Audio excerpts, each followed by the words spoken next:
vou dar a interpretação que me parece mais aceita.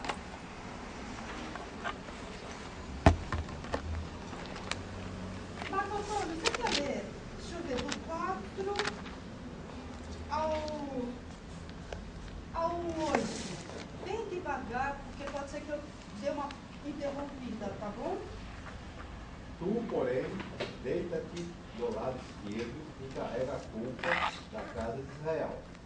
Os dias que assim estiveres deitado, carregarás a culpa deles. Vou computar o número de anos da culpa deles em dias para ti. Isto é, 390 dias, durante os quais carregarás a culpa da casa de Israel. Então, vocês estão vendo, gente? A gente precisa pensar o seguinte. Ele vai ficar deitado do lado esquerdo. Tudo que a gente fala do lado esquerdo é uma direção que é leste-oeste. Então, tem uma questão espacial aí, tá? Então, supõe-se que ele está deitado numa direção leste-oeste com a cabeça voltada para Jerusalém. Tá? Com a cabeça voltada para Jerusalém e olhando para o norte. Olha o norte aí. Olha o norte aí. Esse norte cheio de simbolismo. Né? Não pensa em norte só como um espaço geográfico, né? Como uma direção. O norte ele é todo carregado de uma mitologia. É morada de Baal. É de onde vem a iniquidade também, da onde vem a idolatria, né? Então tem todo, né? E quando ele vai virar sobre o lado direito, ele vai estar na mesma leste-oeste, na direção leste-oeste, com a cabeça para Jerusalém, mas só que no lado direito ele vai estar olhando para o sul. Então, do lado esquerdo ele está olhando para o norte. Quando ele... Hã? Leste-oeste. É que eu sou um pouco, né, meu bem? Aqui está Israel, tudo bem? Ó, Israel está aqui. Jerusalém está aqui. Tá? Vamos supor, aqui está o Ezequiel, a perninha dele aqui, o bracinho, é a cabeça dele aqui. Ele está na direção leste-oeste, com a cabeça voltada para Jerusalém. Se ele está deitado sobre o lado esquerdo dele, ele está olhando para o norte. Se ele estiver deitado sobre este lado, que é o direito dele, ele vai estar olhando para o sul. Ou seja, simbolicamente, ele está carregando a iniquidade de todo Israel. Porque quando você já está aqui na época do exílio, você sabe que a história de Israel já passou pela monarquia unida. Pela monarquia unida. Então não tinha divisão norte e sul. Né? Depois com Jeroboão I, o primeiro, tá, gente? Jeroboão I, em 900 e sei lá o quê, vou pôr 22, só para dar depois certo com 722, tá? Houve a divisão em Reino do Norte, que era chamado também Israel. Então, aqui nesta época, a partir de Jeroboão I, e Reino do Sul é Judá. A partir, então, desta data, Israel refere-se somente a um pedaço da terra de Israel, a região norte. Tudo bem? Mais ou menos não, em 722, o norte, ou seja, que é igual a Israel, cai na mão dos assírios, não é? São 10 tribos, não são? Que vão se perder. Cai na mão dos assírios. Então o norte morreu, politicamente falando. Claro, não houve nenhum terremoto e o norte foi... Não, mas politicamente, enquanto entidade política, o norte não existe mais. Então você só tem o sul, que em 586 ou 7, conforme o que você seguir, aí foi o quê? O sul, né, o Judá, que foi para o exílio.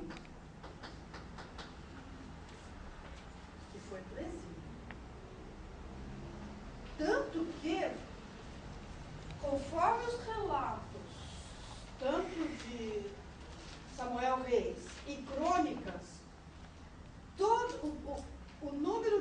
anos de todos os reis do norte e do sul vai dar 390. Entendi. Eu repito. Se você for contar o número de anos de cada rei de Israel, tanto nos relatos que a gente chama deuteronômicos, que é de Samuel Reis, né? Reis principalmente, ou na literatura cronista, que é 1ª e 2ª Crônicas, o autor que eu estou seguindo, ele diz que dá 390 anos de reinados entre norte e sul.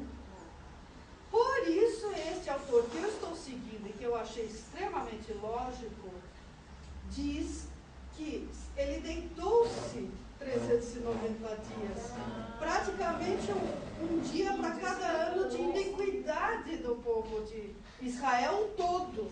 Israel todo. Depois ele deita 40 dias sobre o seu lado, olhando para o sul.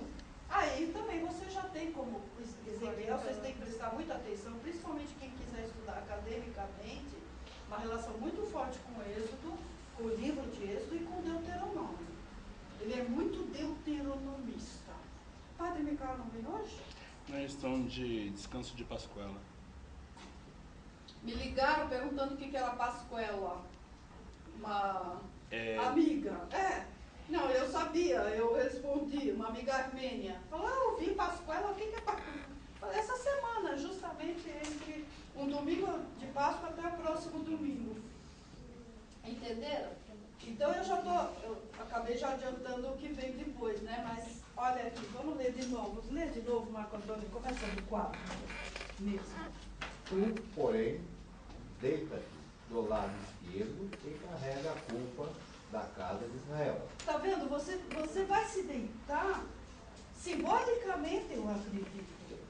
Claro, ou até como um ato simbólico, ele, em algum período do dia, ficava deitado do seu lado esquerdo. Porque, gente, uma coisa eu não sei se vocês... obrigada. Tá vendo? A próxima curso tem provas, viu? A gente já decidiu, porque aí aumenta o número de H2 só na mesa. Então, eu acredito que, mesmo que ele tenha feito, presta atenção nisso, gente, que às vezes a leitura dá a impressão que ele ficou 390 dias deitado. Não, é um ato simbólico. Então, a gente pode ir para duas vertentes. Primeiro, que é um ato simbólico, isso não tem dúvida. Mas dentro dessa vertente do ato simbólico, ele tinha uma audiência, gente. Quando ele vai lá e desenha o mapa de Jerusalém no tijolo, na tabuinha, ele não desenha sozinho. Ele tem uma audiência, ele tem gente vendo. Então, ele está fazendo isso como uma exemplificação. Então, provavelmente, se ele realmente deitava, ele deitava durante algum período do dia para a audiência, que eram muitas vezes os próprios anciãos, porque vocês vão ver, nós vamos discutir isso, os anciãos vinham até ele para pedir conselhos, tá? Então ele se deitava como ato simbólico, mostrando que ele está carregando a iniquidade de Israel por 390 dias. Continua, Marco. Os dias que assim estiveres deitado, carregarás a culpa deles. Isso. Vou computar o número de anos da culpa deles em dias para ti. Isto é, 390 dias. Agora, acadêmicos de plantão, na Septuaginta... olhou, né? Ela estava esperando você olhar. É para você, o recado é para você também, viu, Paulinho? Acadêmicos de plantão. Na Septuaginta, ou seja, a versão grega que foi feita no século II, lá em Alexandria, do Antigo Testamento, chama Septuaginta porque diz a lenda, e é lenda mesmo, que 72 mais 70 sábios se reuniram e cada um fez exatamente igual ao outro, a tradução. Enfim, esta versão grega, ela dá outro número, ela dá 190. Então, talvez alguém, por acaso, tenha, ao invés de 390 dias na sua Bíblia, alguém tem 190? Não, né? Então todos aqui seguiram o massorético. Massorético é o texto em hebraico. Septuaginta é o texto grego. A Septuaginta dá 190 dias, não dá 390. Não segue o massorético. Olha que interessante. Durante os quais carregarás a culpa da casa de Israel. Isso. Terminados esses dias, deverás deitar-te de novo, desta vez do lado direito, e carregar a culpa da casa de Judá durante 40 dias. Olha aqui, você já tem uma intertextualidade aqui, 40 é um número muito simbólico. Boa tarde. Boa tarde. O Irene Tuquilos é a paz do Senhor em grego bíblico. Fala de novo. Fala de novo, por favor. É tão bonito. Foi bonito? É? Eu aprendi hoje, é Ruirenius Tuquilos. Certo? Nem me apurei, eu vou repetir. Eu vim treinando. Muito bem. Apesar de eu estar retomando o meu grego bíblico, eu não cheguei ainda aí, mas está bonito. Vou computar os anos em dias para ti, fixando o olhar no cerco de Jerusalém, e com o braço levantado, profetizarás contra ela. Ponho cordas sobre ti, para não te virares de um lado para o outro, antes de teres completado os dias do cerco. Do cerco. Então vocês veem como é simbólico. E se ele colocou cordas, o Ezequiel não poderia se mexer. Ele não poderia virar de um lado para o outro. Se ele está amarrado, ele, pelo menos não sem a ajuda de alguém, não poderia comer, não poderia beber água. Então presta atenção nos detalhes dessa parte, gente. Porque lá na frente vai dizer o quanto que ele vai comer de pão e o quanto ele vai tomar de água, não vai dizer? E se a gente traduzir, eu vou dar para vocês em linhas gerais, porque eu já vi vários números, mas é na base de 200, tá, gente, gramas de pão, porque 200 gramas é capim, tá bom? Então, grama, grego, palavra grega para peso é masculina, tá certo? 200 gramas de pão por dia não dá, gente, para ele sobreviver. Aí volto naquele começo da aula. Ele ficava o período simbolicamente, ou ficava mesmo virado e amarrado para mostrar para uma audiência. Porque tudo que ele faz, tanto qualquer ato simbólico que ele faz, não é visão. A visão é muito íntima, pessoal, e ninguém está vendo junto com ele. Mas os atos simbólicos, Léo, você chegou agora, né? Os atos simbólicos são para uma audiência. São uma exemplificação, entendeu? Para alguém. Por isso que é um ato simbólico. Então, tem que ter essa perspectiva para entender. Quer fazer algum tipo de jejum ali? Então, vamos continuar a leitura do Só texto. os 40, número 40. Você vê que, olha que interessante, para Israel, quando ele está virado do lado esquerdo, olha ele aqui, ó. Ele chegou depois, ele está aqui, ó. É o Ezequiel, vocês não reconheceram? Tá? Ó, aqui é o bracinho direito dele, ó. Estou tomando por conta, né? E aqui à esquerda, ele está deitado do lado esquerdo. Deixa eu limpar aqui um pouco, para vocês entenderem, né? Porque aqui estava desenhado Israel. Esse Ezequiel está no lado da possível. Ó, Israel aqui, Jerusalém aqui. Então ele está deitado nessa direção, olha, que diz o texto, quem chegou depois de leste para oeste, com a cabeça voltada para Jerusalém, deitado do seu lado esquerdo, olhando para o norte. Se ele está olhando para o norte, simbolicamente esse norte, ele está pensando também no reino do norte. E o reino do norte, quem já estudou comigo sabe que é um reino problemático. É o reino que desde Jeroboão I entrou na casa real já idolatria, um pecado, etc. Por isso que aqui você tem 390 dias, mas o Reino do Sul não. O Reino do Sul são os reis que fizeram bem aos homens do Senhor, embora você tenha lá depois uma degringolada que vai resultar inclusive no exílio, mas ele é bem menos amaldiçoado na visão deuteronomista. E a visão de Ezequiel é uma visão deuteronomista. Eu já falei isso no começo da aula, anotem isso, ele é muito deuteronômico,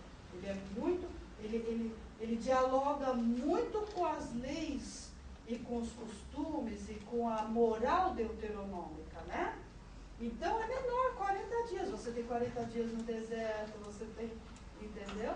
Então, você vê que até a distribuição do tempo para ele carregar a iniquidade do Reino do Norte e do Reino do Sul, tem uma discrepância enorme. Márcia, inclusive você fez um comentário no semestre passado que ele mandou construir 3 templos, né? Você falou, né? Nós vamos chegar lá depois na questão do templo também. Né, os capítulos 40 a 48 são capítulos problemáticos, muitos acreditam no acréscimo posterior a esses capítulos, mas a gente vai discutir tudo direitinho. Muito bem. Você quer ler para mim? Paulo, né? Rafael. Paulo é o outro. Paulo é o outro. Isso. Pois é, o outro entrou e eu falei, acho que eu chamei de Rafael. Não, o outro faltou na última aula. Isso. Porque ele tinha assumido. Eu falei pro padre, falei, e o Paulo da Eucaristia. Da Eucaristia, isso. Ele falou, não, o Paulo é o que faltou, eu perguntei de você, por causa do. Não lembro mais, eu sei que eu. Paulo, não, Rafael, fiquei com uma dúvida. Você me olha por cima. Deixa eu só para decidir. Ele está olhando para a iniquidade do Sul, mas a iniquidade do Sul, sim, mas simbolicamente. Não, então é o êxodo, é todos os 40 anos do deserto. Simbolicamente ele está dialogando com o êxodo. Tá? Porque você vai ver logo.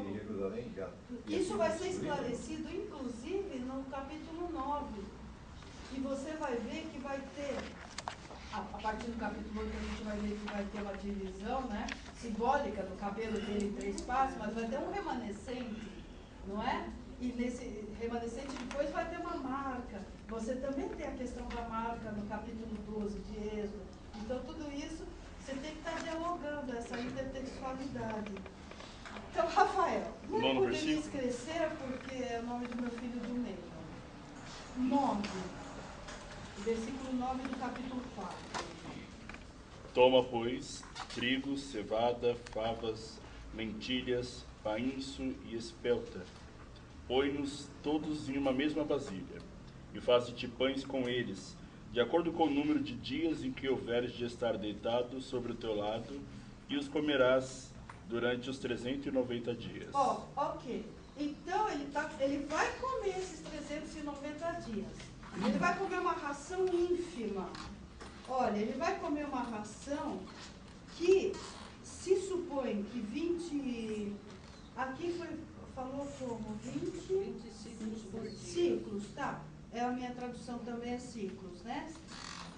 Um ciclo é mais ou menos 11 gramas. Então, dá uma conta mais ou menos de 220 gramas de pão por dia.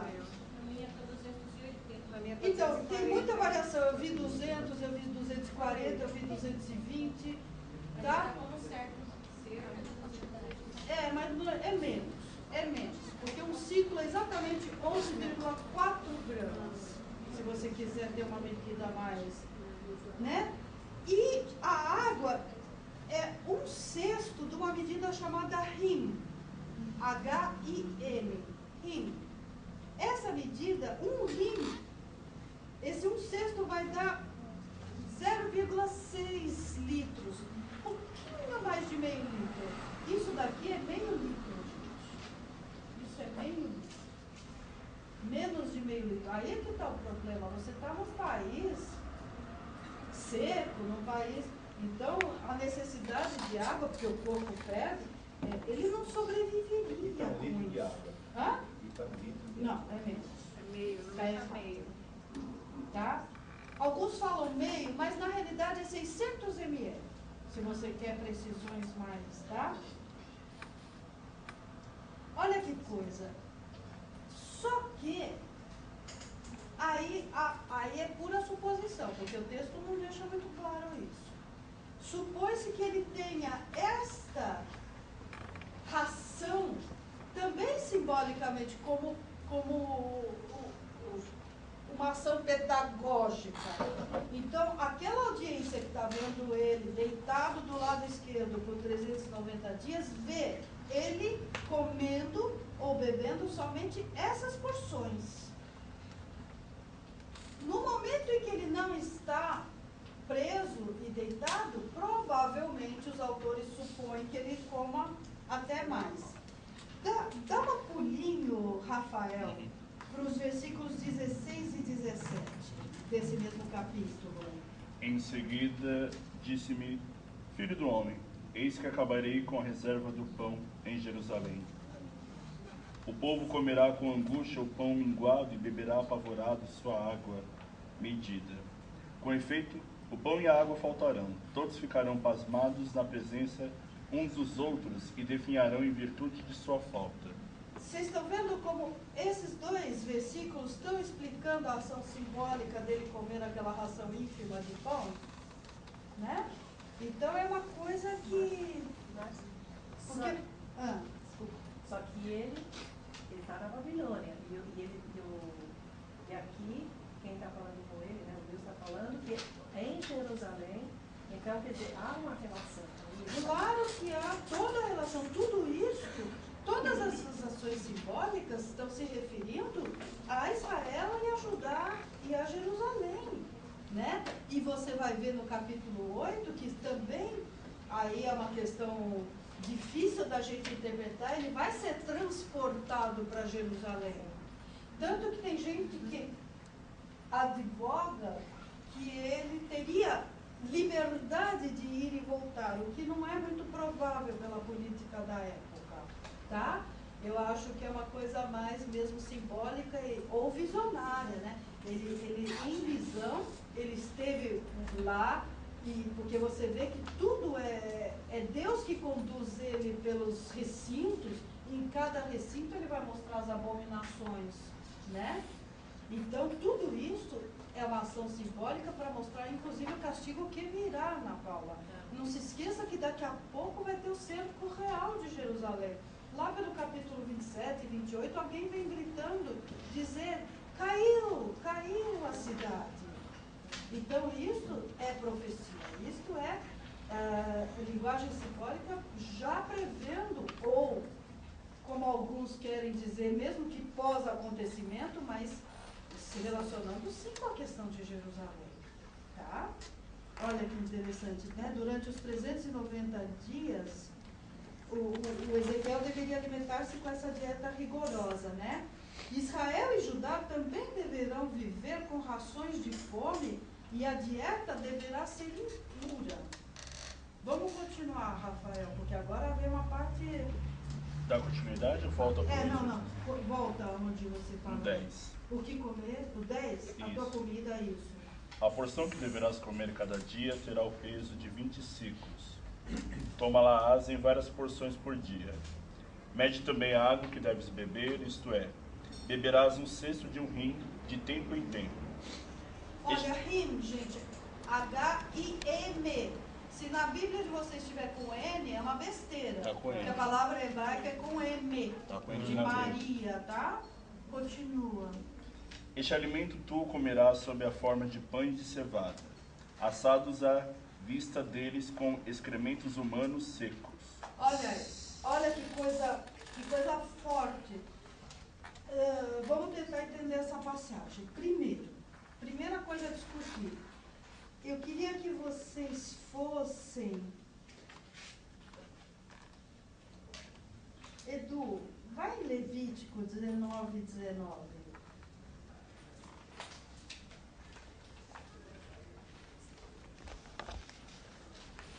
Guardarás os meus estatutos, não permitirás que os teus animais se ajuntem com de espécie diversa. No teu campo não semearás sementes de suas espécies, nem usará roupa de teus filhos, teu filho misturado. Olha, então, gente, vamos lá. Quem conhece muito bem Deuteronômio vai talvez ter uma estranheza que ela não vai ser legítima. Por quê? Porque você diz, em Deuteronômio e Levítico, né? Você diz que não pode, é impuro, plantar duas espécies de sementes no mesmo campo, tá? Você, inclusive a roupa do sacerdote não poderia ser feita com dois tipos de linha, não é verdade? Vocês estão lembrados disso? E aí talvez possa causar estranheza essa relação de grãos. Além do que? Além dos grãos, você tem dois legumes. Olha, trigo, né? Milho, painço, cevada, favas, lentilha. Onde que está isso? Vamos lá, no 9. Lê para mim. De novo? Isso. Toma, pois, trigo, cevada, favas, lentilhas, painço e espelta. Isto. Então, olha, e coloque tudo junto numa vasilha. Então, o que eu quero só para... Eu estou já dialogando com alguém que possa ter uma dúvida por conhecer o texto e não confunda. Você não pode plantar junto, mas não há nenhuma prescrição quanto a cozinhar ou fazer uma massa misturada com vários grãos. Isto não é prescrito como impuro. Então a impureza vai se dar quando ele diz que Israel e Judá terão que comer alimento impuro. A impureza vai se dar porque a primeira ordem divina é cozê-los sobre excrementos humanos. E aí vai lá no Deuteronômio 22:9. Quem lê para mim? Quer ler, Ana Paula? 22, versículo 9. Não semearás em tua vinha duas espécies de semente, para evitar que a vinha inteira se torne consagrada, tanto a semente que semeaste como o fruto da vinha.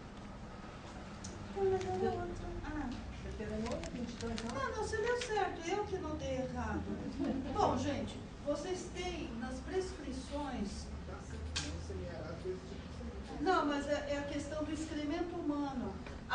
Você tem que ir para fora do acampamento e enterrar o excremento humano para não contaminar e não... Hã? Alguém falou onde que é o texto, não? Tá? Eu devo ter anotado outra... Mas enfim, e é uma coisa que choca, né? Quando você... eu acho que é aqui, ó. É 23, 12 a 14. Ou 11 a 13, depende da versão, viu? Versículo 13. Ele se lavará o corpo do sol. Deverás prover um lugar para o acampamento, para as tuas necessidades. Isso. Junto com o teu equipamento, tenhas também uma pá. Quando saíres para fazer as tuas necessidades, cava com ela e ao terminar cobre as fezes. Pois o Senhor teu Deus anda pelo acampamento para te proteger e para entregar teus inimigos. Portanto, teu acampamento deve ser santo, para que o Senhor não veja em ti algo de inconveniente. Olha que coisa. Então, anotem aí, diante do que a gente tem em Deuteronômio 23, 12 mesmo, 14? 11 a 13, tá? Porque tem versão assim e assim, às vezes, tá? Você vê que você tem que ter um lugar fora do acampamento, você tem que cavar um buraco e você tem que cobrir as fezes. E a justificativa é teológica, mais do que uma questão sanitária. O teu Deus está andando por esse acampamento e vai te ajudar e vai te livrar dos inimigos. E esse acampamento tem que ser santo, tem que ser puro, ritualmente falando, né? E daí, de repente, você se depara com Ezequiel, Deus dando essa ordem de cozer sobre excremento humano. Então aí eu já vou entrar com mais um elemento que vocês vão, ao longo da leitura de todo o livro, vocês vão perceber. Pouquíssimas vezes Ezequiel se manifesta, fala. Então, o momento, e todas as vezes que ele fala, nessas pouquíssimas vezes, 4 ou 5, não me recordo, acho que 5 vezes, é para protestar. É para protestar. Então, depois do 9, Rafael, 9 a gente viu. Aqui, 12, Rafael, releu 12 e continua. Este alimento tu comerás sob a forma de pães de cevada, assados à vista deles com excrementos humanos secos. E Yahvé acrescentou: é assim que os israelitas comerão o seu pão impuro, entre as nações pelas quais os espalharei. Isso, aqui que é a chave. Então eu disse. Gente, é a primeira vez que Ezequiel se manifesta, que fala que é ator na trama. Tá vendo? Ah, Senhor Deus, eis que minha alma não foi contaminada. Ele faz até uma apologia pessoal, olha. Pois desde a minha mocidade até agora, nunca comi animal morto de si mesmo. Já vou explicar isso. Nem dilacerado por feras, nem carne abominável entrou na minha boca. Então, olha a situação, né? Vamos voltar um pouquinho, fazer alguns comentários, até chegar nessas carnes todas aí. Ele fez uma espécie de bolo com vários elementos. Os elementos são trigo e cevada, são grãos. Aí entram 2 legumes, favas e lentilhas, porque as favas e as lentilhas secas muitas vezes podiam ser moídas junto com grãos para compor um alimento, tá? E depois... Pois é, aqui na minha... aqui na minha não tem, mas é isso. Fala, trigo? Não. Milho e espelta. Espelta também é um grão de qualidade inferior. Eu não identifiquei muito o que é, não. Trigo. Aveia. É aveia? Fica como trigo. Trigo de espécie inferior. É isso. É um trigo de espécie bem inferior, tá? Tudo bem? Olha que interessante. Então, você tem... Deixa eu pegar aqui para não... Tá?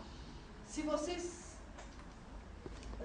conhecem a alimentação na Bíblia, vocês veem que sempre é feito com grãos, vocês vão perceber que é uma massa incomum pela inclusão da fava e da lentilha. Ela não é incomum pela mistura, porque a mistura não é impura. Cultivar junto é impuro, mas a mistura não é impura, embora a gente possa imaginar como nas primeiras vezes que eu estudei Ezequiel lá, eu estranhei a mistura, mas realmente não há nenhuma regra dietética proibindo a mistura de grãos.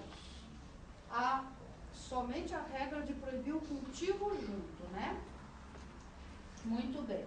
Depois, logo em seguida, não sei se vocês se deram conta, o 12, versículo 12, o que comeres será como bolo de cevada. Na realidade, vocês veem que a cevada foi um elemento, dependendo aí da tradução, mas é que era um nome genérico. Tudo que era bolo de grãos era conhecido como bolo de cevada. Então aqui você não tem uma contradição, você tem aquele bolo mesmo que foi feito com vários elementos e genericamente foi chamado de bolo de cevada. Então não é uma contradição, tá? Porque olha, referência ao bolo de cevada, o gat seorim em hebraico, é uma marca das classes mais baixas, é o nome utilizado pelo povo independentemente da composição do bolo. Tá? Então tem isso. Combustível para assar o bolo, fezes humanas. A gente já leu a proibição em Deuteronômio. Então vocês veem a que ponto chegou a iniquidade de Israel, porque ele está nos 390 dias ainda, né? Para Deus dar uma ordem expressamente contra as próprias leis deuteronômicas, as próprias leis que ele editou. Então você já vê, e quando você vai chegar lá mais para frente, quando Deus vai se retirar do templo, não é isso? Deus vai se retirar. A gente já vai, se der tempo, se Deus quiser, vai dar tempo da gente ver o capítulo 8.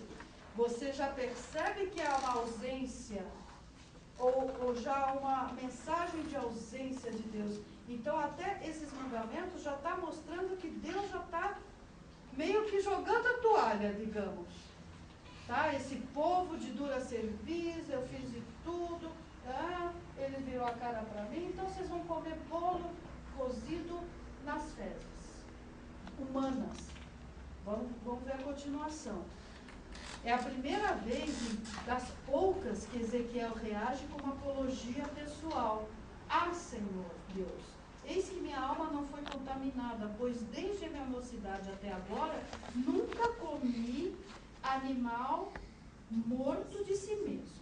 Então o animal morreu por si mesmo, não pode comer. Por quê, gente? Depois o dilacerado por feras, porque esses dois animais pressupõe-se que não houve um ritual correto de retirada do sangue. Então não é carne caché. Tá? Agora, mais do que isso é fácil de entender. Vamos entender a terceira carne. Qual é a terceira?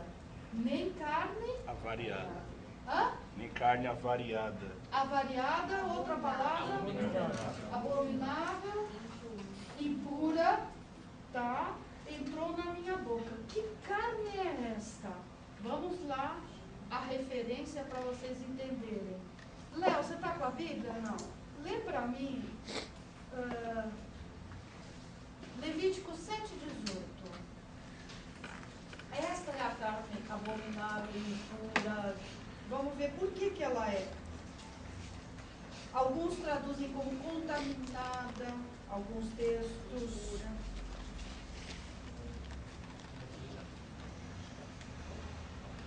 7:18. Porque se da carne do seu sacrifício pacífico se comer ao terceiro dia, aquele que a ofereceu não será aceito, nem lhe será imputado. Coisa abominável será, e a pessoa que comer dela levará a sua iniquidade. Muito bem.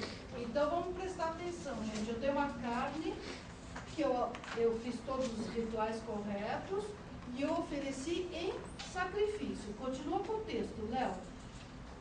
Pega o 17 novo e lê. Aquela carne que... 17. E que ainda ficar da carne do sacrifício ao terceiro dia será queimado no fogo. Isso, a carne de sacrifício que já está lá 3 dias. Essa é a mesma palavra para a carne abominável do Ezequiel. Então, essa terceira carne é aquela carne que foi oferecida em sacrifício, mas que não foi utilizada, gente. Já está lá 3 dias, num país seco, quente. Como que está essa carne? Então, você tem a legislação, digamos, das leis rituais, mas ela é sanitária também. Você não pode comer a carne que não foi comida por 3 dias. Então, essa terceira carne que Ezequiel cita, é aquela carne que está lá, que foi dada em sacrifício, que não foi utilizada por 3 dias. É a mesma palavra, viu, gente? Vocês querem saber qual é a palavra? Piguro. Na palavra-chave. A palavra-chave é piguro. Isso, exatamente. Substantivo masculino que significa coisa suja ou lixo. Isso. E é piguro, não é? Isso, exatamente. Exatamente. Está se referindo à carne como lixo. Exatamente, tá? Muito bem. Então, essa é a terceira carne, né? Nunca entrou na minha boca. Vamos voltar para Ezequiel 15 agora. Então, ele me disse, deite esterco de vacas em lugar de esterco humano. E agora? Para a nossa mentalidade de hoje, ocidental, com freezer, né? Também é estranho. Mas não se esqueçam, gente, que vocês estão no Oriente Médio, há 600, praticamente, redondamente falando, antes de Cristo, né?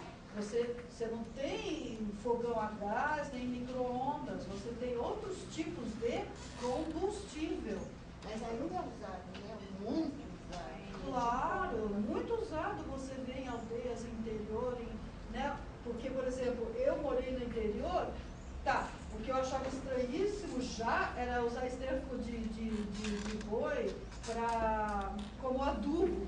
Eu já achava nojento. Só que isso era usado como combustível, gente, para fazer fogo, para se cozinhar o E a alimento. receita hoje, eles usam isso para combater o mosquito da dengue. Aí a moça estava perguntando para o médico, mas eu morreu de quê? Do mau cheiro? Intoxica todo mundo, até o mosquito. Né? Então, olha que interessante. Está no 15, continuando, né? Deita esterco de vacas em lugar de esterco humano. Sobre ele prepararás teu pão. Então, o esterco aqui não é comum. E aí não é tão, para a mentalidade da época, não é impuro e chocante nada. Interessante isso, né? E aí a 16 e a 17 a gente já leu, que é praticamente aí vem, Ana Paula, a explicação dessa fome toda, simbolicamente o que é? 16, disse-me ainda, filho do homem, eis que eu tirarei o sustento de pão em Jerusalém. Comerão pão por peso e com ansiedade, beberão a água por medida e com espanto, porque lhes faltará o pão e a água. Espantar-se-ão uns com os outros e se consumirão nas suas iniquidades. Gente, uma cidade, como que começou? Vamos retomando o raciocínio de Ezequiel. Lá, quando a gente pegou o primeiro ato simbólico, ele desenhou o quê? O mapa de Jerusalém. Simbolicamente, ele mostrou como vai ser o quê? O cerco à cidade. Uma cidade que está cercada, ela vai ter o seu abastecimento de alimentos normal? Não. Né? Então, está tudo bonitinho, está tudo fechando dentro do contexto. Então, o Ezequiel está com esse regime de fome para simbolicamente mostrar tudo que Jerusalém vai passar no seu cerco. Não é? Vamos lá, aqui é interessante, eu acho que nós não vamos ler o 5 inteiro, mas uma parte a gente tem que ler, esse começo. Mas nós de menina, quem quer ler para mim? Quer ler, Yara, do Lago? E tu, filho do homem, toma uma navalha afiada, a maneira de navalha de barbeiro, e passa sobre a cabeça e na barba. Em seguida, colocarás numa balança os cabelos que houveres cortado. Tá bom por enquanto, já vamos entrar nos comentários. É um novo ato simbólico, né? Vocês veem que é justamente um ato absolutamente contrário ao do Nazireu, do Nazareno, né? Nazareno ou Nazireu? Nazireu. Eu falei direito? Tá. Eu falei direito primeiro, depois que eu vi, né? Que você não pode passar a navalha nos cabelos, não pode cortar. Aqui você vai cortar, né? Também começa da mesma forma que os versículos 4:1 e 4:9 começa com a ordem de tomar algum objeto. Olha, 4:1. Tu, pois, ó filho do homem, toma um tijolo e põe-no diante de ti. O 4:9. Toma trigo e cevada, favas e lentilhas, mete-os numa vasilha, né? E o 5:1. Toma uma espada afiada. Estão percebendo? Aqui eu estou destacando para vocês a estrutura literária, aquelas estruturas que vão se repetindo, né? Muito bem. Primeiro, pegar essa espada. A palavra é espada mesmo. É Herev. Tá? Herev. Ela é uma espada que deve ser utilizada como se fosse uma navalha de barbeiro. Então, olha que interessante aí, tem uma coisa mais sutil da gente perceber. A questão da habilidade que ele vai ter que ter com uma espada que ele vai ter que afiar bem e fazer dela uma navalha de barbeiro, né? Raspar a cabeça. Vamos ver o que pode isso significar. Edu, vou alugar você. 15:2, Isaías 15:2.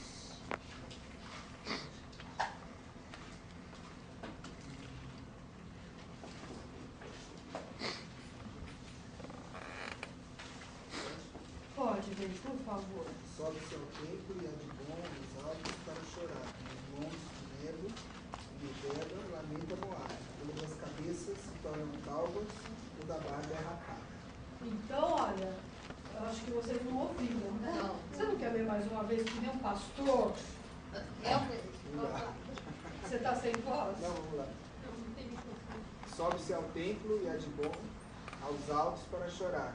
Nos montes Nebo e Medeba lamenta Moabe, todas as cabeças se tornam calvas e toda a barba é rapada. Olha, sobe para lamentar, para chorar. É luto, é tristeza. E um sinal de luto, de tristeza, é raspar a cabeça e a barba. Então, raspar a cabeça era uma marca de luto. Ou também, 2 Samuel 10:4, uma marca de vergonha. 2 Samuel 10:4. Você lê para mim? Tomou então Hanum, os servos de Davi, e lhes rapou metade da barba e cortou metade das vestes até as nádegas e os despiu. Tá? Foi um ato que expôs a vergonha.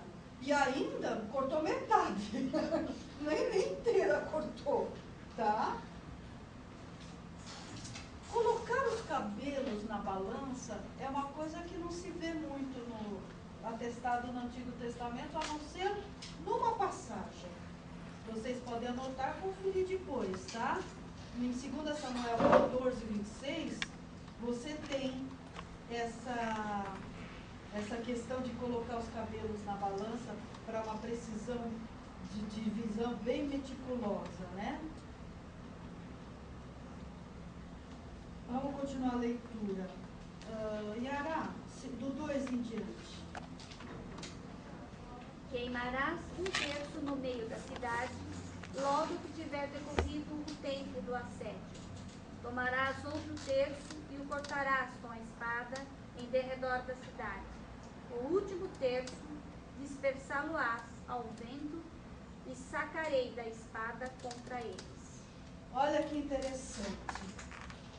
Vocês estão vendo aqui, você tem 3 ações com esse cabelo. 1/3 você vai queimar, vai ser atirado ao fogo. Atirar ao fogo é o símbolo da destruição, né?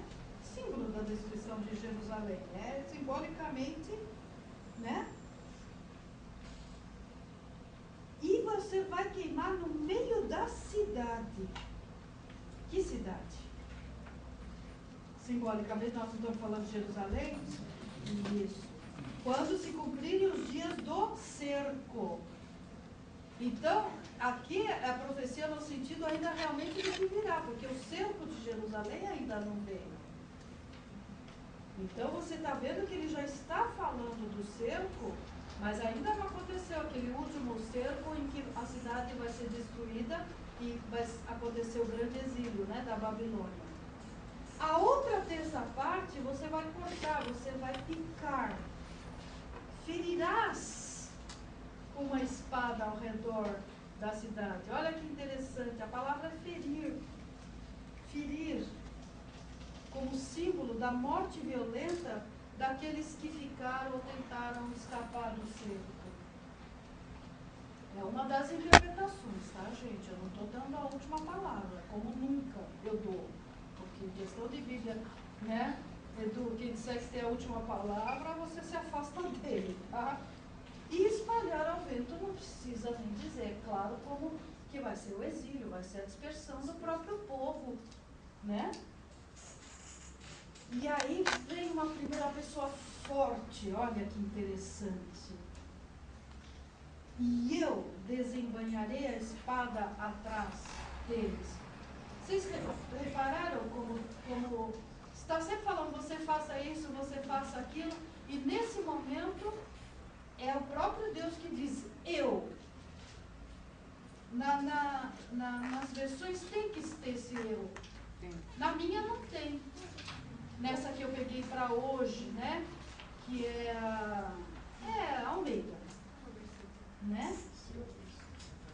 Mas eu vou atrás deles. Eu próprio, sabe? Eu corro, né? Eu agora quero que vocês olhem para mim, deixem um pouquinho a Bíblia, porque eu vou ler para vocês uma coisa interessante.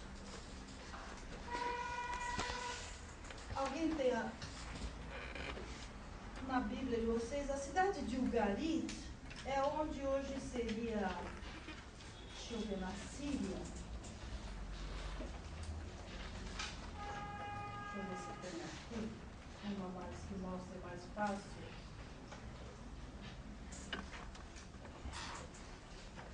O Ugarit existe até hoje. Quando você vê lá as questões na Síria, vem a TV Ugarit. Enfim, ela está ali banhando o mar Mediterrâneo, mais ao norte, e lá nessas cidades, os arqueólogos descobriram muitos textos, muitos mesmo. E isso ajudou a clarificar muito do que a gente hoje repete com uma naturalidade muito grande, a gente sabe em função desses textos de Ugarit. Por exemplo, a mitologia cananita, a Baal, esses deuses todos, tá? E dentro desses textos tem na literatura ugarítica, a NET 140, eu já vou explicar o que é a NET. A NET é um livro, que você carrega para cima e para baixo. Antigo Oriente Médio, textos do Antigo Oriente Médio, tá? Que foi feito por Pritchard, acho, se eu não errei, essa compilação. E ficou tão importante, tão famoso, na década de 60 ele fez isso. E hoje você não fala mais o livro do Pritchard, você fala, é a sigla, a NET 140, ou seja, a NET é a página 140. Vocês encontram esse texto aqui em inglês. E eu dei uma traduzida meio mal aqui, eu tive um pouco de dificuldade, porque é um inglês meio chato, mas deu para... Anet é o nome do livro. Anat é o nome de uma deusa, tá? Anat prendeu o piedoso Mot e com a espada ela o fez rachar. Com o ventilador ela o peneirou e com fogo ela o queimou. Vocês estão percebendo que são as mesmas ações, simbolicamente falando, né? Cortar, espalhar, né? E os pássaros, eu pulei um pedaço, os pássaros comeram seus restos, né? Então, o que eu quis mostrar aqui, que ela pegou ele, ela picou, espalhou e queimou, né? São as mesmas ações de queimar, de ferir e de espalhar. Olha que interessante, né? Isso foi levantado por um dos autores e eu achei que era interessante trazer esse texto. Gente, o remanescente.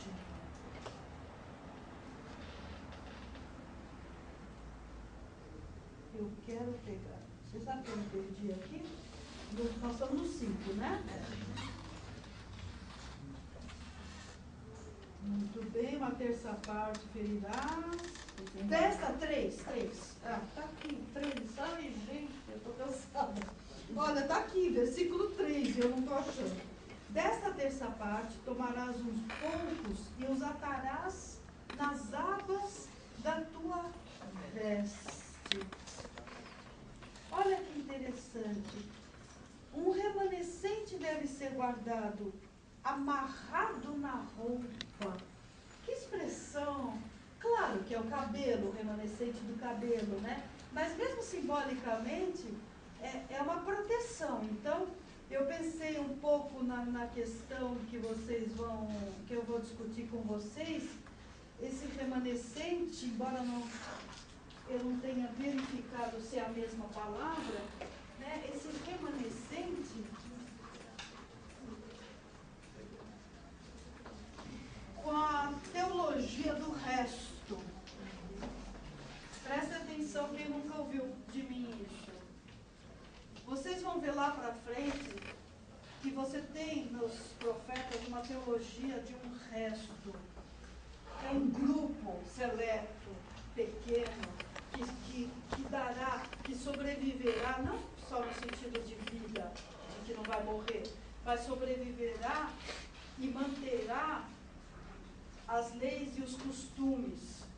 E é em cima desse remanescente, em cima desse resto, que Jerusalém será restaurada, entenderam? Então aqui já começa. Porque o que ele fez? Uma parte ele queimou, gente, já é. Agora eu estou falando simbolicamente, tá? Também. Cabelo, mas estou pensando agora em termos de corpo, né? Uma parte ele feriu, ele picou, ele cortou, foi passado a espada, ou tentou fugir, ou se rebelou, foi machucado, ferido, provavelmente mortalmente, claro. E uma parte ele espalhou. Dessa parte que ele espalhou, presta atenção, ele foi lá e recolheu um pouco e guardou na aba da sua roupa. Aqui começa, anotem aí, a discussão que a gente chama de teologia do resto. Então é esse resto, é esses poucos, sobre os quais será reconstruída uma nova Israel. Tá? Isso é muito presente aqui. Tá? Esse resto escapou do fogo, da espada, do exílio por intervenção divina, evidentemente. Né? Muito bem. O resto do capítulo 5, nós não vamos ler palavra por palavra, eu só vou dar uma dica para vocês. De 5 a 17, ou seja, até o fim do capítulo 5, eu quero que enquanto vocês forem ler ou reler, vocês tenham em mente uma imagem judicial. Uma imagem de acusação e acusado. Porque toda a linguagem desse trecho, ela é jurídica. E eu já vou provar isso para vocês na abertura do discurso. Assim diz o Senhor Deus, esta é Jerusalém. Eu, o acusador, né? Aqui o acusado, vocês estão assistindo, vocês são, como chama, o júri, e eu digo, este é o culpado. É fantástico esse pedaço, se a gente pegar e estudar, você pode fazer um mestrado com esse trecho, com a linguagem jurídica, as instituições jurídicas, toda a dinâmica jurídica e esse trecho. Ó, uma dica de trabalho, hein? De TCC, de mestrado, né? Então você tem uma estrutura e um vocabulário absolutamente influenciados pelos procedimentos do tribunal. Você tem a apresentação do acusado. Quem é o acusado, gente? Ótimo, ainda bem que vocês entenderam. Depois você tem, ainda no 5 ainda, né, que a gente chama de 5b e versículo 6, você tem um sumário das acusações. Nós não vamos ler, vocês vão ler em casa pensando nisso. A rebeldia contra as leis e os estatutos, contra o corpo legal, né? E daí vem a sessão mais longa, em que você tem os anúncios de julgamento. O primeiro anúncio são dos versículos 7 ao 10.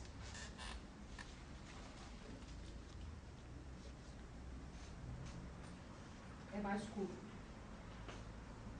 O segundo anúncio são dos versículos 11 a 17.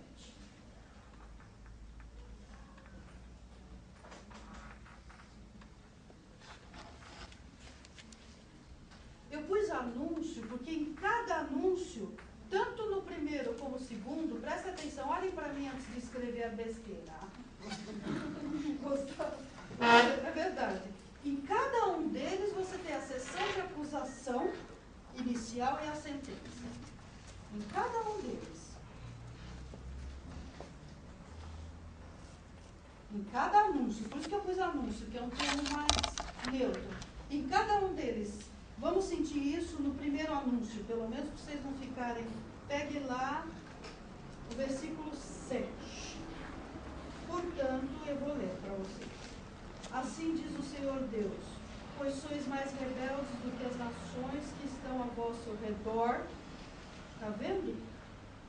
Nem ao vosso redor, e não tendes andado nos meus estatutos, nem cumprido os meus juízos, nem procedido segundo os direitos das nações ao redor de vós. Quer dizer, vocês não estão cumprindo nem aquilo que vocês deviam cumprir no teu país, muito menos o do país dos outros. Tudo bem? Por isso, assim diz o Senhor, eis que eu mesmo, gente, Deus falar isso é forte, hein? Eu mesmo estou contra ti. O problema não é dizer, o problema, teologicamente falando, são as consequências disso, né?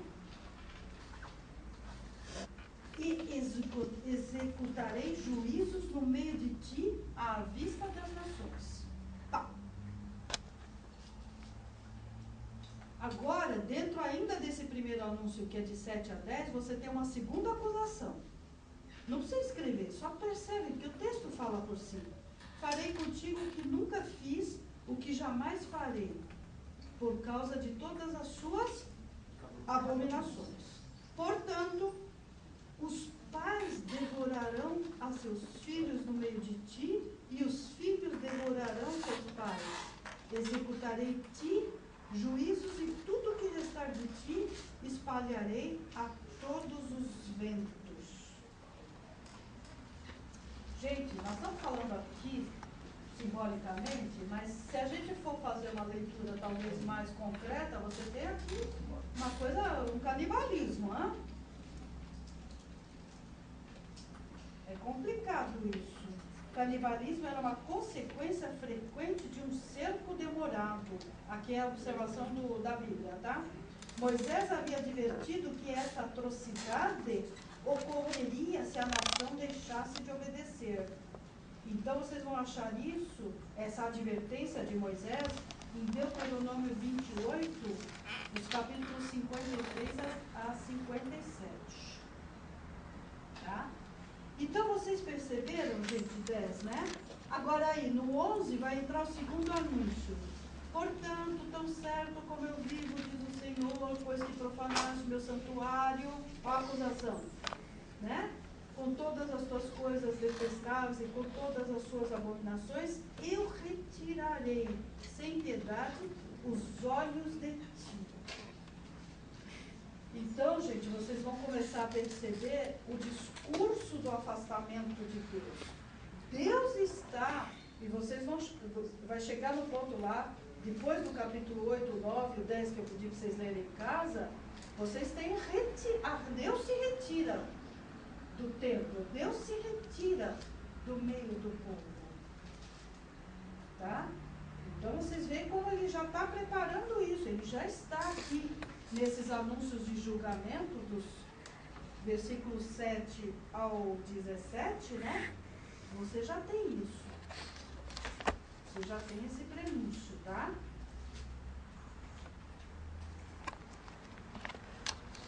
Que horas são, gente? Dá tempo da gente começar o 8? Hã? Tá. Eu só vou fazer um pit stop e venho. Se vocês quiserem fazer, mais 5 minutos, gente. E a gente vai entrar no 8. Hã? Passou, faça de novo. Não, eu assinei. Alguém não assinou a lista? Não tem problema. Se vocês quiserem, ação de data bem precisa.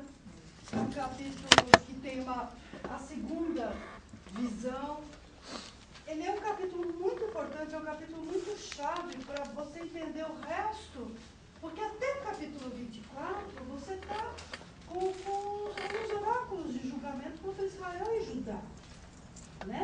Aí depois entram os oráculos contra as nações, né? Mas então, como começa isso? Então vocês têm que pegar. Olha, no capítulo 6, você tem também, importante, tá? E 7, leiam em casa, deixa eu ver se tem alguma coisa mais, porque eu esqueci na outra Bíblia. Já feito alguns comentários, mas se tiver na próxima aula eu faço. Mas eu acho que tá, né? Vem a palavra do Senhor. Também é a questão do fim de Israel, haverá fim, como de fato coisa. Você sabe, Paulinho de Cor, qual capítulo que vem aquele de fora e diz, a cidade caiu? Acho que é 24 ou 23, por aí, né? Como de fato, então praticamente, na minha visão, o grande ápice de todos esses capítulos é quando vem aquele louco gritando, a cidade caiu. Quer dizer, e todos esses capítulos já estão preparando, né, o leitor e, no caso, a audiência, através de Ezequiel, de ter uma audiência, né? Inclusive os próprios anciãos vêm conversar com ele, porque o que acontece? Como você, apesar do rei Joaquim, com ele, estar na Babilônia, ele está inativo, ele está inativado, né? Já foi dado para ele a vacina antipoder, né? Então, o que acontece? Ficou dentro da nação, não estou falando do país, né? Estou falando dentro da nação de Israel, da comunidade que está na Babilônia, ficou também um vácuo de poder.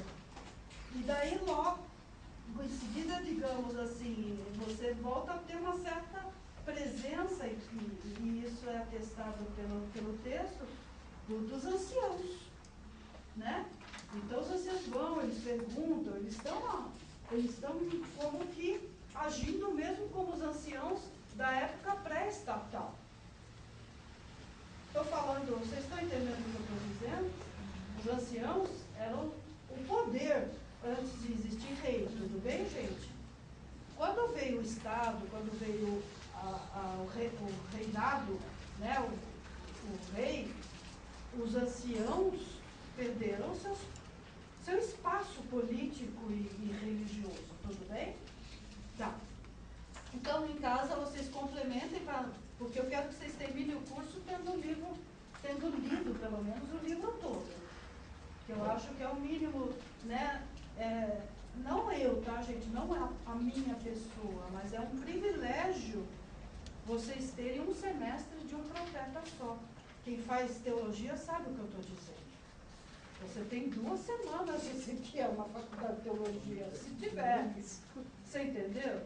Então, aproveita esse momento para ler, pergunta. O que eu não souber, não vou saber tudo. Vocês né? Eu vou pesquisar. Então, aproveitem, principalmente quem já fez ou faz teologia, tá?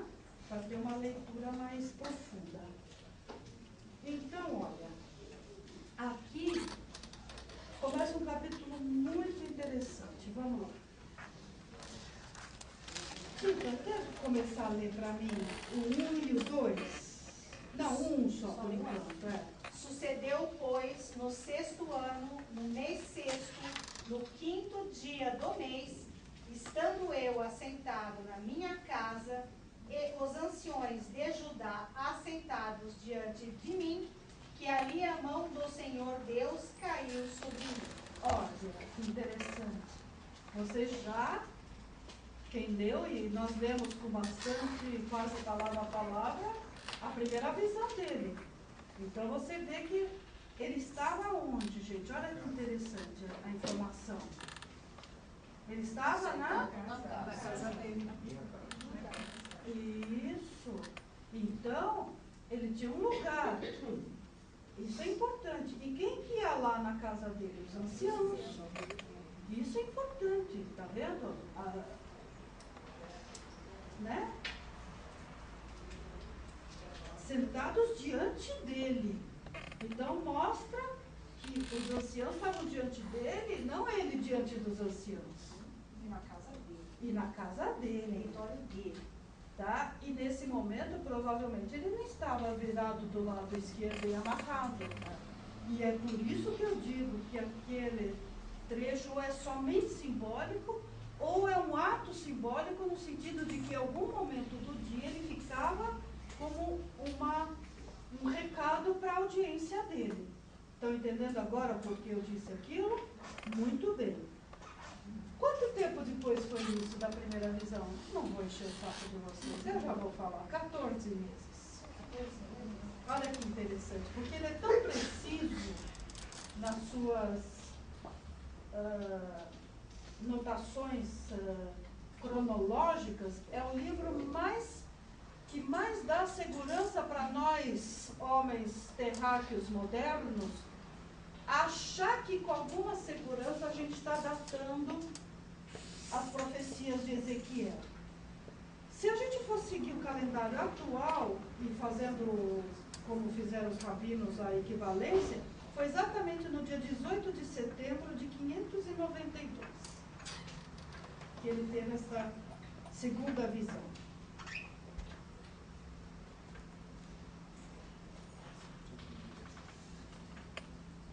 E aí a primeira questão que eu me pus e ponho para vocês, que os autores todos que a gente lê se põe, estaria ainda durante os 390 dias.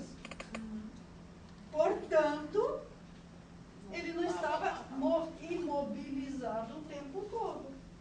Portanto, aí vem, agora vocês vão começar a entender aquele capítulo 5 e 4, o resto do 4 e 5. Portanto, aquela ração que ele comia também pode se referir somente ao período em que ele estava demonstrando por seu ato simbólico para uma audiência que Israel, que Jerusalém ia passar fome. Fechou agora para vocês? Então as suposições, elas são suposições, mas não são suposições no vazio. Ele está na casa dele, os anciãos estão lá, né? 14 meses depois. E aí ele tem mais do que uma visão. A palavra em hebraico é muito forte aqui quando diz: sucedeu que ali, na casa dele, a mão do Senhor caiu. Alguém tem outra palavra?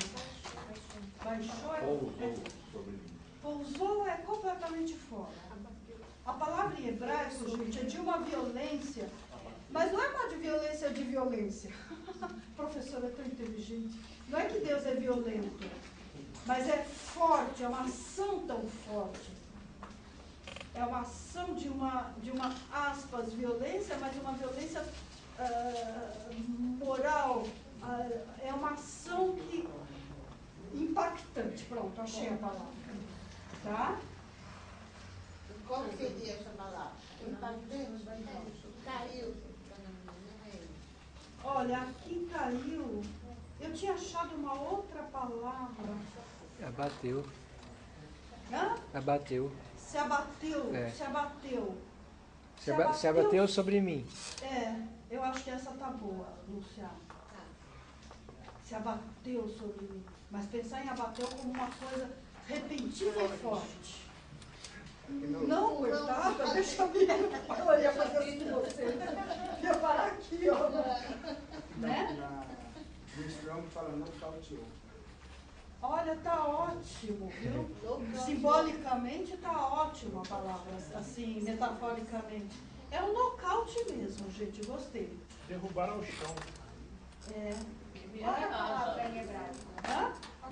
Ah, eu não lembro agora. Paulinho, tem essa caiu, bateu, pousou em hebraico aí? Napal. Napal. Ele tá... Napal. Entrega. Napal. Nafal, deve ser. Cair. Ser lançado no chão. Lançado, tá vendo? Uma coisa de... Então não é uma coisa que pousou suavemente. Assim como o Espírito de Deus, ele não paira sobre as águas em Gênesis. Ele é um vento extremamente forte. A palavra também indica uma ação muito forte, muito violenta. Mas se ele tivesse tomando choque aí?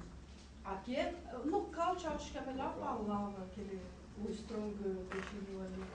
Strong é um autor que tem um dos dicionários mais conhecidos. Talvez não o melhor, mas o mais difundido, né?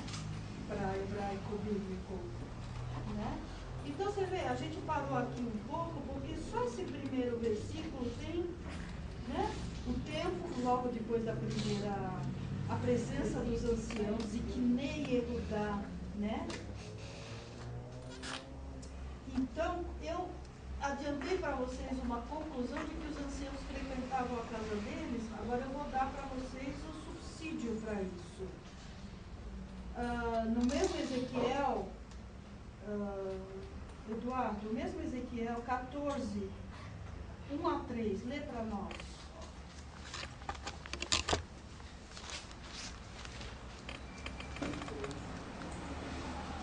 Então vieram ter comigo alguns dos anciãos de Israel e se assentaram diante de mim. Veio a minha palavra do Senhor, dizendo: Filho do homem, estes homens levantaram os seus ídolos dentro do seu coração, tropeço para a iniquidade que sempre tem eles diante de si. Acaso permitirei que eles me interroguem? Está vendo? E o 21, do mesmo Ezequiel. Do mesmo... Capítulo 21 ou versículo 20? Não, o capítulo 20, versículo 1. O que eu falei, 21? É 20, 2.1, isso que eu quis dizer. 21. É que a professora pensa, fala mais... o pensamento vai lá, a professora atropela a língua junto com a No cabeça. 5º mês do 7º ano, aos 10 dias do mês, vieram alguns dos anciãos de Israel para consultar ao Senhor e assentaram-se diante de mim. E vieram diante de mim. Então, se você tem 3 relatos, o que é muito em termos bíblicos, porque cada palavra, cada frase na Bíblia, ela tem um propósito teológico, um propósito, seja o autor concorda ou não, humano ou divino, não importa. Mas, como diz a minha orientadora, e eu sempre repito e vou repetir até o fim da minha vida, nenhuma palavra, nenhuma frase está à toa lá. Tem um propósito para estar lá. Então, se você tem num livro só, que é Ezequiel, já 3 relatos dos anciãos vindos, é porque era uma coisa, você já pode inferir, sem nenhum medo de errar, que era uma coisa extremamente frequente. Que era uma coisa extremamente... E eles vieram ter com Ezequiel. Embora Ezequiel, a gente acredite aqui, seja mais novo do que eles, porque Ezequiel não é chamado de Zaqueu, de velho. Velho no sentido do idoso, do experiente, do líder, não é verdade? E os anciãos, né? Você vê, há um contraponto. Os anciãos vieram até então eu posso entender que ele, o consenso de quem já estava no exílio, é que ele era realmente o oráculo do Senhor. Havia isso como exatamente, respeito. Era já um líder e ele tinha a palavra. Ele tinha a palavra. Então, exatamente. Então aqui, se for 14 meses, ele tem 30 anos e meio. Um minutinho, gente, desculpa. Alô? Oi? Fala. Não, mas estão cumpridos. Eu falei pra você que eu vou devolver amanhã.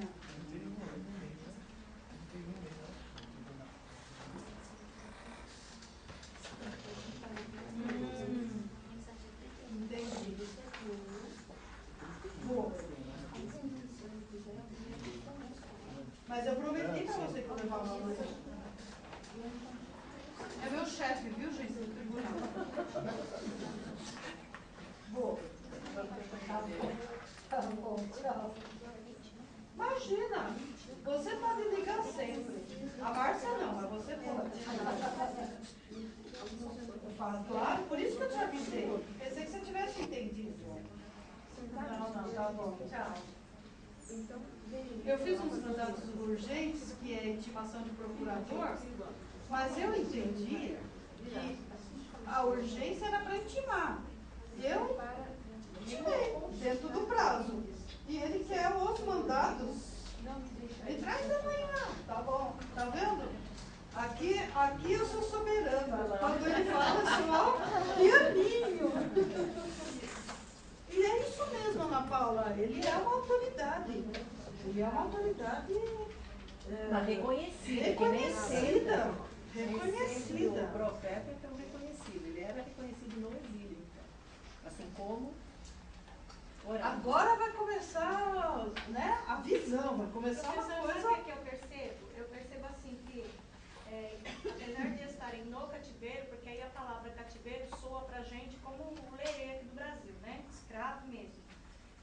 Ótimo você dizer isso. O que vem assim no entendimento é que apesar de estarem no cativeiro, eles tiveram uma sociedade constituída lá entre eles. E Ezequiel, ele funcionava como o sacerdote, não como labrador, que foi essa leva aí para trabalhar no campo, foi levada para Babilônia. Mas aí é que tá. Não foi o extrato social mais o trabalhador, aí ainda foram o lumpen no proletariado, não. Foi a elite que foi para a Babilônia. E depois, se você tiver um tempinho, leia Neemias, você vai ver que a vida deles não era tão ruim assim, tanto que muitos não quiseram voltar. Estava melhor lá. Exatamente, foi ótimo você dizer. Claro que vai ter um sofrimento moral, porque a gente vai ver daqui a pouco que eles dizendo que sofreram, que não sei o quê, mas não sofreram nesse sentido que a gente pensa, o escravo debaixo do chicote, o servo carregando. Não, eles eram muito bem. Você leia Neemias, que vai te desfazer totalmente essa imagem de cativeiro. Você falou que levou quase todas as sessões. E eu falei isso numa das aulas, num dos cursos que eu dei. Eu procurei, me preocupei em desfazer essa imagem. Porque às vezes a gente lê as coisas desconectadas, às vezes não dá tempo, né, de sentar uma tarde de terça-feira e analisar as coisas, né, gente? Vamos combinar. Então, realmente, você lendo Neemias, você vai ver nas entrelinhas que era, primeiro, alta sociedade. E muitos ficaram tão bem lá que não quiseram voltar. Quem Que reclama eu vou fica perder unido, tudo né? que eu construí aqui. Pensa no imigrante hoje, né? Minha tia veio em 40 e poucos, né? Vamos supor que agora ela não tem, mas os filhos dela tivessem muito bem, tivessem que voltar 40, 50 anos depois com a vida feita aqui. Eles iam querer? É a mesma coisa. A mesma coisa. Versículo 2.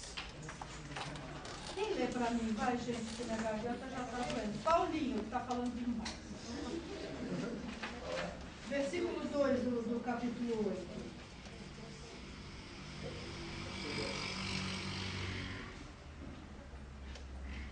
E olhei, e eis uma semelhança como a aparência de fogo, desde a aparência dos seus lombos e daí para baixo. Era o dos seus lombos para cima, como aspecto de um resplendor, como cor de âmbar. Como cor de? Âmbar. Âmbar. Tá. E olha, lombos está mal traduzido, é rins. Tá? E outra coisa, Suzana, vai lá no 1:27 e lê. Ezequiel?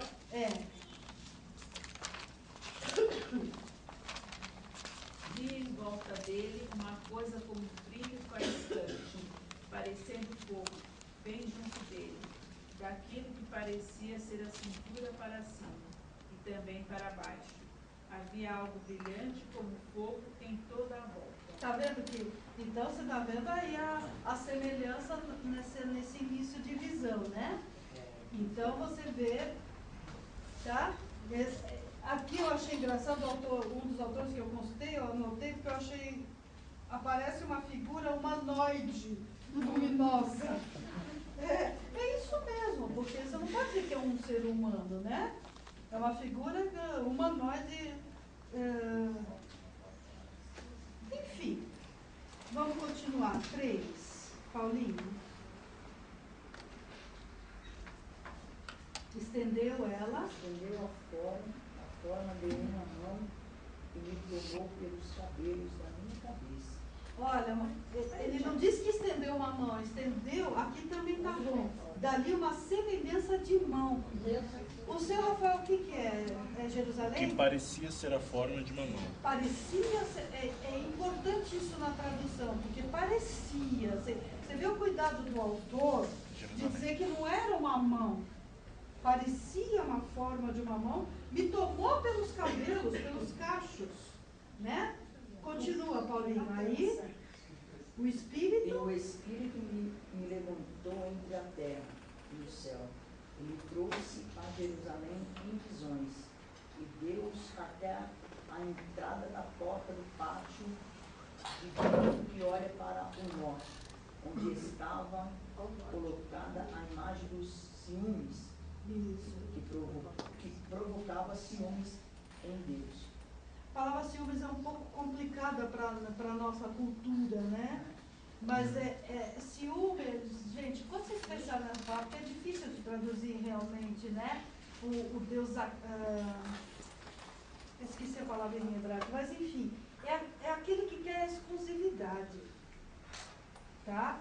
Porque ciúme, infelizmente, é uma coisa muito banalizada em termos da nossa sociedade, é uma coisa muito mesquinha, muito pequena, né? Eu sempre digo que é uma coisa muito própria de quem não tem nem autoestima, nem autoconfiança, porque só pode ser, né? Então, essa palavra é que uns traduzem como zelo de Deus, também não é zelo, é a centralidade, quer dizer, é a exclusividade, nesse sentido. Eu não tenho ciúme de outro Deus, ele não precisa disso. Ele quer que esse povo, e depois, com o advento do cristianismo... Fala, um Deus o quê? Então, Kineá, substantivo feminino que significa zelo, ciúmes. Esta palavra deriva do verbo caná, que significa ser ciumento ou zeloso. Mas não está bom ainda. Entendeu? Porque é que nós não temos palavras equivalentes, né? Ele não tem culpa, ele está preso a essa língua portuguesa, né? Como também, às vezes, você não tem como traduzir o grego, enfim. Então, não é um defeito do tradutor. O defeito é os ciúmes, mas no sentido de querer a exclusividade da adoração. Tá? Nesse sentido, né? Então, vamos lá. Pensar, Márcia, é que naquele no 5, né, ele manda arrastar a cabeça. E aqui ele já tem câncer no tacho do que é que seja. Já passou 14 meses, não foi? Vamos considerar assim. Tem que ser rápido o cabelo. Não, 14 meses. Eu nem tinha pensado nisso. Mas também o ciúmes é o que sabe, gente, quando Deus chama Abraão, Deus queria ser exclusivo para aquele povo. Isso é a palavra. Deus queria essa exclusividade. Então, quando ele se relaciona a ciúme, pode ver que o ciúme, a imagem do ciúme está na porta do norte, de onde vem as imagens que simbolicamente são outros deuses. Exatamente, então, é o norte de novo, como vocês mesmo... Estátua rival. Não, mas a gente já vai começar a discutir isso. Então, nesse versículo 3, você tem que o Espírito de Deus é como se arrebatasse, né, o Ezequiel, e ele faz uma jornada, mas não é uma jornada física, né, gente? É uma jornada espiritual. Olha, olhei e eis uma figura como de fogo, desde os meus lombos, e daí para baixo era fogo, né, estendeu dali uma semelhança de mão e me tomou pelos cachos da cabeça. O Espírito me levou entre a terra e o céu e me levou a Jerusalém em visões de Deus. Então, eu não consigo entender aqueles acadêmicos que querem procurar pelo em ovo. Ele é muito explícito. Me levou a Jerusalém em visão. E tem gente que discute, será que ele tinha liberdade para sair da Babilônia, ir para Jerusalém e voltar? Vamos combinar. Tem sentido essa discussão? Não, ele é muito claro. E o fato, mesmo que ele dissesse me levou para Jerusalém, ponto, ele está no contexto de uma visão e de uma situação onde predomina o maravilhoso, no sentido maravilhoso quando a gente fala da literatura, né? Então não é, né?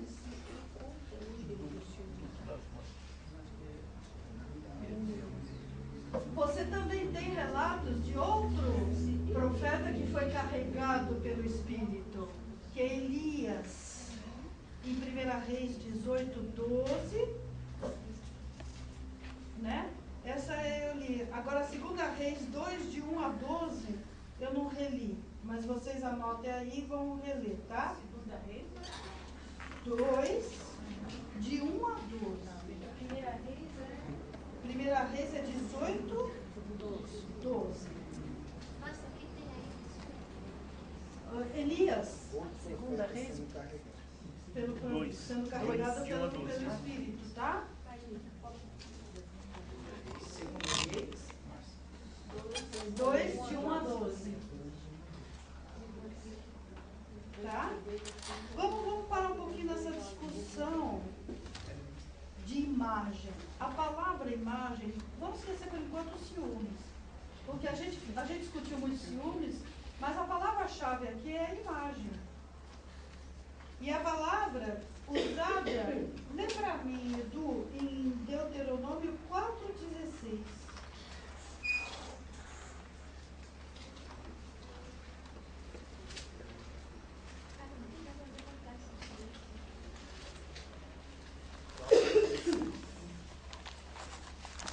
para que não vos corrompais e vos façais alguma imagem esculpida na forma de ídolo, semelhança de homem ou de mulher. Olha, gente, então vamos falar um pouquinho aqui, porque aqui é importante. Teologicamente, ela tem implicações seríssimas. Em Deuteronômio 4,16, ele diz, quando ele se refere a esta palavra imagem, que você pode ter uma imagem que não é esculpida. Vocês podem ter uma imagem que não é uma escultura física mesmo. Essa imagem, a palavra que ele usa é a mesma de Deuteronômio 4,16, que é sêmen, e que é esculpida. Isso que é importante. Não é... Vocês querem ver como é importante? Você foi feita a imagem e semelhança de Deus. Você foi feita a imagem de Deus. Tá vendo como as palavras são perigosas? Aí, né, Paulinho e Edu, que a gente não pode ser xiita, são duas palavras que em português, na nossa tradução da tradução é a mesma, mas que lá no hebraico remetem a contextos e conteúdos absolutamente diferentes. Então, o fato dele usar esta palavra, que é a mesma de Deuteronômio 4,16, onde proíbe, ele está dando o recado teológico dele. Tá? Porque existem várias palavras que você traduz por imagem. Então, eu sou feita à imagem e semelhança de Deus, mas eu não sou um sêmen. Isso é outra imagem, é a imagem da idolatria, a imagem esculpida, seja na forma de homem ou de mulher. E de animal também. De animal também. Márcia, eu sou sunita. Hã? Eu sou sunita. Você é sunita, não é xiita, né? Tá bom. Tá? Então eu quis dar uma paradinha aí. Por isso que ele está longe. Por isso que ele está longe da gente. Aí, gente, nós chegamos, estendeu ela, tá? O Espírito me levou, onde estava colocada a imagem dos ciúmes, que provoca os ciúmes de Deus. Elcaná, o Deus zeloso, o Deus dos ciúmes, o Deus que quer exclusividade, tá? Que é a expressão que eu não conseguia lembrar, Paulinho. Elcaná, né? Aí, gente, o capítulo agora, que oração? Que eu não quero... Tá, então nós vamos ter 4 e 5, por favor, me avise. 4 e 5 para eu parar. Tá? Mas então deixa eu já dar uma geral, porque talvez a gente não precise voltar nesse capítulo, porque eu só quero que vocês entendam o esquema dele. Dos versículos 5 ao 18, eu estou falando devagar para dar tempo de vocês raciocinarem ou anotarem se houver necessidade. Vocês têm esse trecho de 5 a 18 dividido em 4 partes. Ou, se vocês preferirem, é muito límpido. Quando vocês lerem, vocês vão perceber isso, em 4 cenas.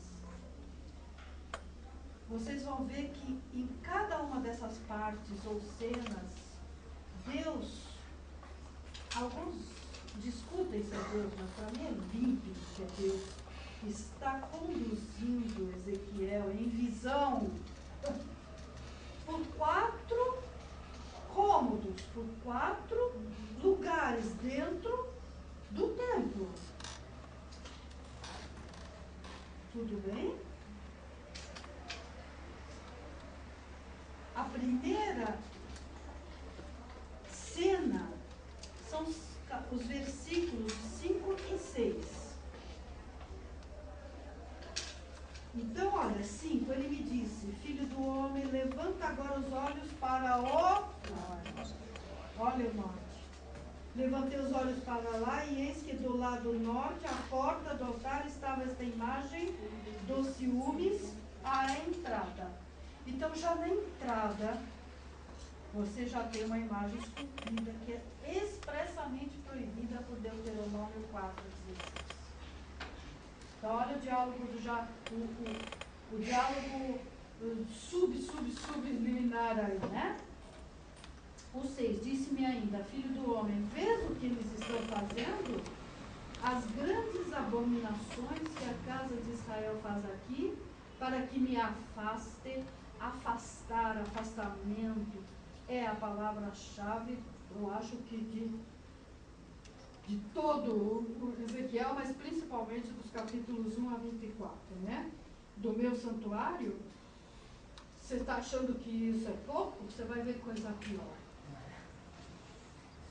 Então, vocês têm, essa é a primeira cena ou primeira parte. Todas elas têm mais ou menos a mesma estrutura. Vamos ver a segunda cena. Deixa eu ver se tem alguma coisa muito importante aqui. Não, aqui vocês já estão super alertas com a questão do norte, né? Uma alusão aí também, claro, às nações e aos ídolos pagãos, né? Etc. Na cena 2, ou a segunda parte desse trecho, são dos versículos 7 ao 13. 7 ao 13. Ele me levou à porta do átrio. Olhei e eis que havia um buraco na parede. Esse buraco na parede é muito discutido. Eu não sei o que dizer para vocês. Não sei, gente. Tá? Porque se está aqui tem algum sentido, mas eu não... Então me disse, filho do homem, cava naquela parede. Ou seja, cava mais, porque já tem um buraco. Aumenta esse buraco para você passar. Cavei na parede e eis que havia uma porta. Disse-me, entra e vês as terríveis abominações que eles fazem aqui. Entrei e vi, eis toda a forma de répteis e de animais abomináveis e de todos os ídolos da casa de Israel, pintados na parede em todo o redor. Presta atenção. 70 homens dos anciãos da casa de Israel, com Jaazanias, filho de Safã, que se achava no meio deles, estavam em pé diante das pinturas, tendo cada um na mão o seu incensário, e subia o aroma da nuvem de incenso. Vamos comentar até aqui. O buraco, eu já falei para vocês, se alguém tiver depois, futuramente, alguma sugestão, tudo bem. Aí ele entrou e viu. O que ele viu? Toda forma de répteis e de animais abomináveis e de todos os ídolos pintados na parede. A minha tradução é pintados, e na de vocês. Mas a gente vai ver que talvez não seja bem essa boa tradução. Desenhadas. Não é nem desenhados. Você sabe o que... Hã? Gravado. Gravado está mais próximo. Sabe por quê? Porque eles são, na realidade, gravados e eles são feitos, a gente vai entender já numa espécie de nicho, de um buraco, cada um está dentro do nicho e os anciãos estão dentro desse nicho. Seria esculpidos também, para minha interpretação, sim. Pintados em todo caso, não. Gravados está no meio do caminho. Desenhados? Tá? Olha, 70 homens anciãos da casa de Israel com Jaazanias. Jaazanias é? Tá. Mas olha que interessante, filho de Safã. interpretações ele faz questão. Desconfiem, gente, quando lerem a Bíblia. Por que ele falou desse cara? Por quê? Por que ele não falou só, no meu caso aqui, Jazanias, enfim. Mas ele falou o quê? Filho de Safã. Ou Shafan, que é o hebraico mais comum. Tá? Para vocês terem essa resposta, anotem aí, que eu não vou ler agora, porque não dá tempo. Anotem 2 Reis 22. Eu pus versículo 3, né? Um pouquinho antes, um pouquinho depois. Esse Shafan é muito importante. Então, você tem várias interpretações. Está contaminando mesmo em todas as instâncias, tá?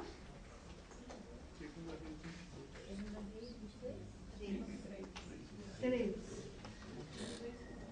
Presta atenção, estou falando devagar para dar tempo de vocês anotarem. Esse Jazanias não é o mesmo que vai aparecer no capítulo 11, versículo 1 de Ezequiel. Porque esse é Ben Shafan. Ben, filho. Shafan, filho de Shafan. Aquele do capítulo 11 é Ben Azur. É outro. Então, tudo bem? Só para não haver. Tá? Agora, o que eu quero que vocês percebam é que 70 homens estavam em pé diante das, aspas, pinturas, tendo cada um na mão o seu incensário, e subiu o aroma da nuvem de incenso. Cada homem estava parado no vão da sua imagem. Sabe por quê? Porque a palavra em hebraico, o lugar que eles estavam parados, a palavra é Heber, que é uma área escondida da visão de quem está de fora. Uma área que você não enxerga. Você está de fora, você não enxerga aonde eles estavam. Cada vão, cada 70 homens. Então, de fora não vê. É o ponto não, certo. você está no mesmo recinto que eles, mas eles estão num nicho da parede. Entendeu? É o ponto cego. Não é o ponto cego, é porque, imagina essa parede, eu fiz um buraco lá dentro, uma escultura, e eu estou lá dentro. E eu não te vejo lá dentro. É por causa desta palavra que não dá para admitir que é pintura.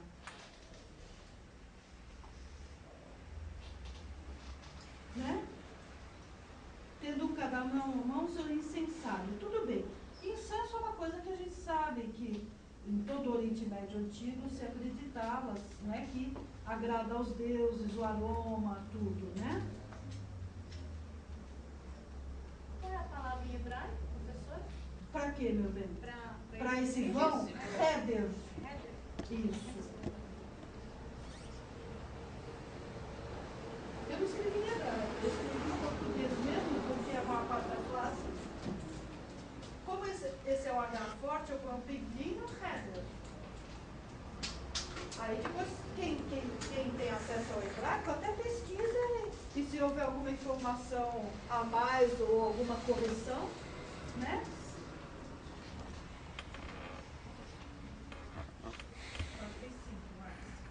Tá.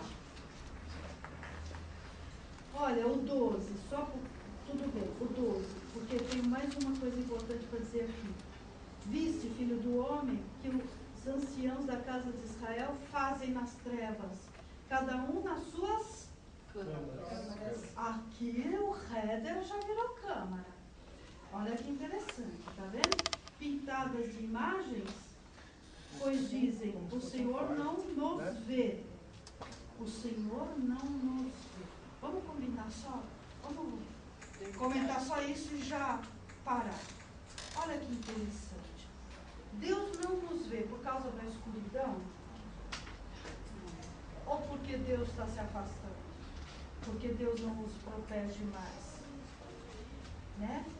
A confiança na imutabilidade das promessas divinas para esses anciãos provavelmente já havia desaparecido. Um dos autores que eu li é um pouco condescendente com esses anciãos.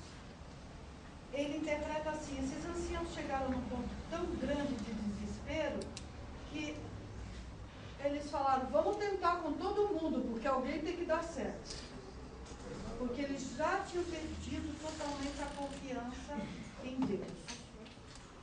Esses anciões, na visão aqui, eles representavam como, vamos falar assim, guias para que mostrassem a idolatria, para não seguir a idolatria. E a visão está falando aqui que eles estavam fazendo totalmente ao contrário.